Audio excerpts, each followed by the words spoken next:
4-0 indeed. I think the expected goals are slightly generous to Manchester United in that scenario as Palace pick up all 3 points. Let's just confirm what that means.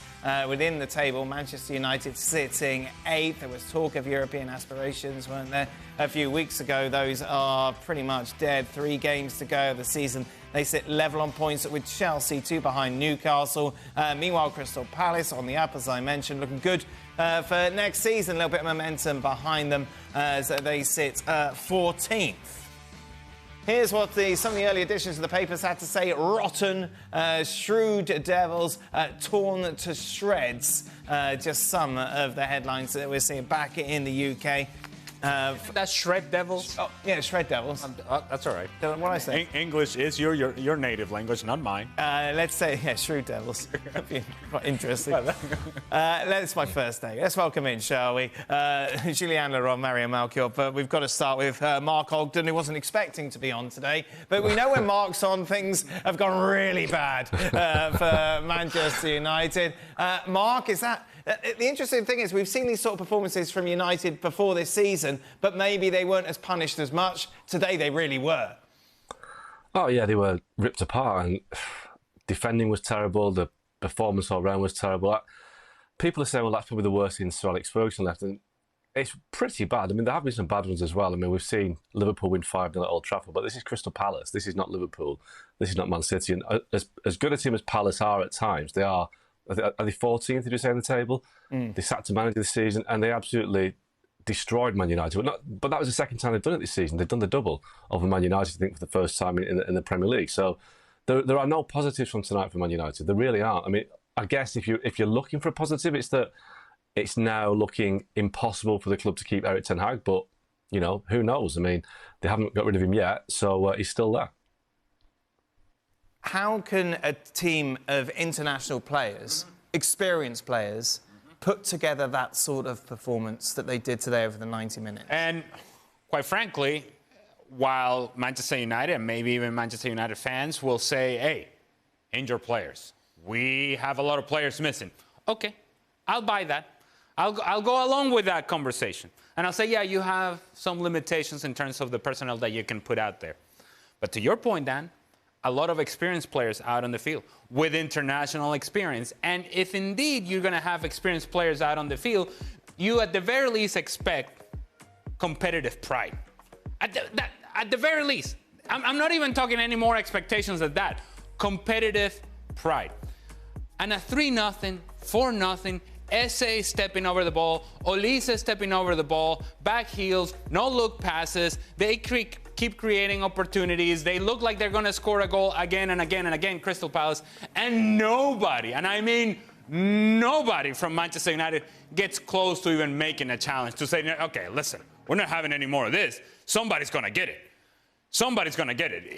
If indeed you're going to be stepping over the ball and you're going to make no-look passes and little back heels and little flick-ons, somebody's going to get it. But no, a lot of blank stares, glazed looks, nobody getting close to making a challenge, nobody getting close to the ball. Daniel Muñoz just running up and down and up and down and up and down and up and down on Wan-Bissaka, having no idea whatsoever when to be able to, at the very least, affect or impact his game. And that's just one example of many examples across the field from Manchester United, that they just allow what seem to be lesser players to just carry the momentum of the game, carry the pace of the game, and actually care. Just care.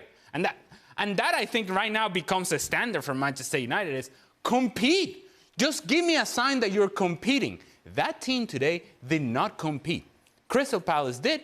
They won it 4-0, and as you mentioned, could have been 6, could have been 7, and we're not exaggerating. Crystal Palace in a completely different level. Manchester United, embarrassing. The poster child, the poster man, the poster old man, however you want to sell it, was Casemiro for the performance from United today, which kind of epitomised where it all went wrong.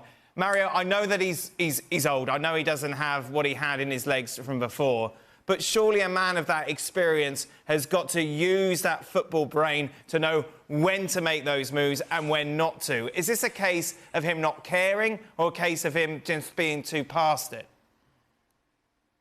I don't think it's not caring. I think it's also, if you play a player like him, and they're also exposing him, because I feel like, we all think about Casemiro, of course, what he achieved and what he delivered, you understand, coming from Madrid. But then he comes to a side of Man United that it's straight open. And you go into Palace, Palace, they have those guys up front, Olise, Mateta, Eze. The tactical side, how they were set up, they knew they were going to go at them, because if you look on the sheet and you see Casemiro and Evans playing center halves, you already know that one, their connection is not working really well, because at the first goal you saw Casemiro attacking in the middle of the park and they got through it, right, and then Evans backing up. A minute later you see Mateta's goal, or not a minute but a couple of minutes later you see Mateta's goal. He knew Evans is in front of him. Everybody had that. Like me playing. When I was a younger boy and I would play with older guys, sometimes I would play against an older player that would say to me, don't think, just knock the ball past him and run. And at the moment now, that's exactly a moment when I looked at Evans, that is what Mateta did. He knew he was quicker than him, he knocked it past him, you understand, gave him a cut, gave him a kind of dropping shoulder, but not like incredibly, but he did not want to run with him, because when players sometimes get to that level, they don't want to run that long, that far away from, have that sprint battle with a player. And I think that was sad. And I think Casemiro playing with Evans, I think they have the experience, but playing together is something else. Playing at the back of Man United, everybody wants to beat you. And like, you guys already, Mark said, this is the second time, after so long. You understand, it never happened before, but now you beat them twice in one season. That must hurt. This isn't Ten Hag's fault necessarily, is it, Jules? You take a look at, you got no Maguire, no Lindelof, no Martinez, no Luke Shaw. Nobody wants to be playing Casemiro and Johnny Evans at centre-back against anybody. So surely in this sort of case you can give him a pass? No. No pass. No pass. I mean, I understand the injury, and Ali mentioned all the names, and you've just mentioned Dan all the names, and it's not easy. We've seen other teams with a lot of injuries, like Chelsea, for example, have a whole team out, for example, too. And they still try. They try something different. They try to get along. They try to compete. Like Ali said, they try to be physical. At least you try to see something in the game. We saw nothing today from a United team that made Crystal Palace look like peak Barcelona under Guardiola. Olise was Messi, Wharton and Hughes were Xavi and Busquets. It was just an embarrassment. And they've been embarrassed too many times this season. That's the thing. This is not the first time. They could hardly beat Sheffield United. They could not beat Burnley. They could not beat Coventry until they went to penalties. And today, they were just spanked again. And for me, this is one of the worst coach team in the Premier League this season, by far. I'm not really sure what Erik ten Hag, I don't even want to say his name. He's another Dutch guy. Here you go. I mean, it's just, I don't understand what they're doing. I know he will find another excuse tonight, like he always does. We talked about him on the show on Saturday night, about all his press conference and the ridiculous lines that he uses then. I mean, again, this one didn't age well for him when he said that United were the most entertaining team in the league this season, because tonight they were nothing but entertaining. Right, let's address this Ten Hag thing. I think everyone agrees he needs to leave, but the problem is, Mark, and you talked about it as before, is who comes in? Who do the Manchester United board want to come and fix this mess? Yeah, it's gone beyond that now. I've heard that, well, who can replace him? Well, Man United are 8th in the Premier League. They've never been that low. They've never finished as low as that. So there's got to be somebody out there that's better than Erik ten Hag. Now, the situation is that, yes, there's a state of flux right now in the sense that Jim Ratcliffe has come in. He's got Dave Brailsford running the club right now until Omar Barada, the chief exec, comes in. And at some point, they get Dan Ashworth. Now, Jason Wilcox has arrived from Southampton as technical director. There are enough people there to work out who they want. Now, we know that until recently, Dave Brailsford was very keen on Gareth Southgate, but I've been told that that ship has sailed a little bit. I think that they've kind of sensed a negative reaction to that amongst the United fans, and also Southgate doesn't want to leave before the end of the Euros, so time-wise it doesn't work. There are lots of managers and coaches out there. You know, Thomas Tuchel's available. Now, people will say that Tuchel is, you know, he falls out with owners, he falls out with technical directors. So what? Man United needs somebody who will challenge them, who will make them better, who will walk into that dressing room and command the respect of the players. It's obvious right now that Erik ten Hag doesn't command the respect of the players. Those that are on the pitch and those that are in the treatment room that have, you know, been there for quite a while and not too keen to get off the treatment table, there's no respect for ten Hag. You can see it. You can see it in the way that they play. You can see it in the sense that if he's got a tactical plan, they're not fulfilling it. And if he has got a tactical plan that he's trying to get across, they don't trust it. So the players don't believe in Ten Hag. The fans increasingly don't believe in Ten Hag. So there's no reason for Ineos and Sir Jim Ratcliffe to keep Ten Hag at the club beyond the fact that it will cost around £7 million to sack him, because now that United haven't qualified for the Champions League, his contract next year drops by 25%. So his £9 million a year wages dropped to below £7 million. So getting rid of him isn't going to be that expensive. But despite the fact it will cost money, keeping him at the club now when it's so obviously failing will cost even more in the long run, because you're just backing the mistake for another year. So there will be coaches out there. There are plenty of coaches out there that will do a better job. Tuchel for me is top of the list, but Roberto De Zerbi, as abrasive as he is at Brighton, would get more out of these players than out of Ten Hag. Plenty of coaches in Europe. You know, Sebastian Hoeneß at Stuttgart has had a great season. He'd be better than Ten Hag. So there are plenty of coaches out there. They've got to take a chance and find somebody, because under Ten Hag, they're going nowhere. It's interesting, Thomas Tuchel, because you look at it and on paper, obviously he'll be free at the end of the season with Bayern Munich. You're going to think, wow, you know, this seems to make sense, even though he's going to rattle some cages. If you're Thomas Tuchel, do you even want this? Do you want this challenge? Do you want to be taking over a team that's got all these problems?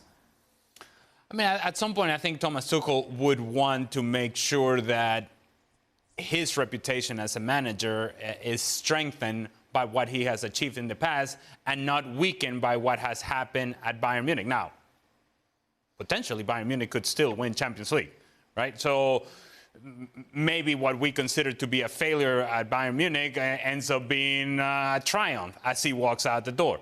And if that's the case, there's no need for him to take over this mess, because people keep talking about the name of Manchester United, the power of the brand of Manchester United. Well, that's a damaged name and a damaged brand at this point, certainly on the field. And it's not a project. It's not a one-year project. It's not a one transfer market project. This is a project that takes over the whole organization. It's not just on the field. It's everything that leads to success to on the field needs to be changed and make sure that they're working for a common goal, and that there is a plan in place and an identity as to what they want to be and how they're going to get to that point. And beyond all of that, once you figure all of that, then you have to say, well, who's the manager who's willing to take on this mess too? So to your point, you have to take. I don't think Manchester United is going to get a choice of the manager that they would want. They're going to get the choice of a manager who's up and coming, who looks at this as this sort of big stepping point in their career, as a sort of the crowning achievement of where they have been. Now I'm up and coming. This is a great opportunity that I cannot pass up. Thomas Tuchel is beyond that. Jules, what do you think? I agree with both what Oggy and Ali just said. I mean, last week there was a few sort of news coming out here in England saying that Ratcliffe and Braceford didn't really think there was somebody better than Ten Hag, and that's why they might keep him. I mean, surely tonight, after what we saw, they've realised that there are a lot of people better than him and that he's got no control, there's just no direction, there's just nothing there, really, it's empty. And we've said that all season, it's really empty. There's nothing. Yeah, of course, he's had a lot of injuries and he can find that excuse all he wants, but this is empty. So he needs to go. And then I think Tuchel is a good shot. I agree with Oggy. There's a lot of managers. Ruben Amorim has done an amazing job at Sporting. You can give him a chance. There's a lot of people you can get a chance that are better than Ten Hag, who are more structured, with a better philosophy, with a better style, with better charisma, by the way, and with more leadership as well. Because we can talk about the football, and okay, maybe he has great ideas, he just can't implement them to the squad. But what about the leadership? What about his own charisma? What about his communication that has been terrible all season? It's not just on the pitch and the result and the fact that they're 8th, because they can still win a title, by the way. Let's not forget they're in the FA Cup final somehow. But it's all the rest as well, everything. He's just not a Manchester United manager, full stop. There's just nothing in him that has earned him the right to be a Manchester United manager, even a club in decline like they are right now. So for me, it's goodbye and get someone in that will have the leadership, will have the qualities, the charisma, that kind of personality to be able to steady the ship first and then take it again in the right direction. Mario, come out. Come on, defend your fellow countrymen. No. Look. Okay, I don't agree. You understand when Jill said like all the Dutch people, because it doesn't work like that. But away from that, you understand. He may be a Dutch guy, you understand. And I don't agree of the work that he does, of course. But I said already last time. I said I think he misjudged the movement when he came to England. I think, you know, like Ali said, like the club, you understand, Man United, when I came to England, to understand what this club means, it's